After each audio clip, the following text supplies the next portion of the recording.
Bonjour à tous, aujourd'hui juste une petite réaction sur l'affaire Fillon. L'affaire qui embrasse, qui divise la France. Et c'est surtout cette histoire de plan B qui m'interpelle un petit peu. Parce que leur plan B, c'est de remplacer un mec potentiellement mis en examen pour emploi fictif par un autre mec qui, par le passé, a été condamné pour emploi fictif.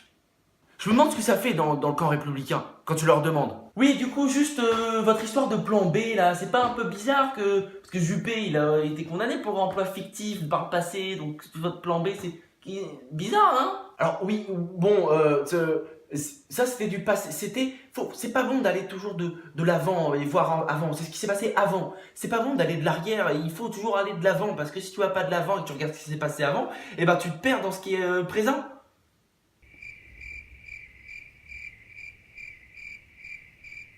Où va la France, mes amis? Je vous le demande. Plan B, ça m'interpelle. Mais les gars, c'est pas un plan B qu'il vous faut. Ni un plan C, c'est un putain de plan Z.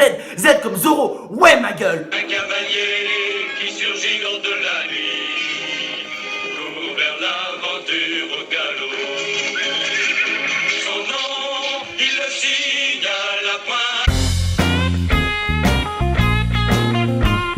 Ah oui, et deuxième chose qui m'interpelle, c'est lors de ses interviews, quand il parle notamment de sa propriété, il aime bien dire sa maison.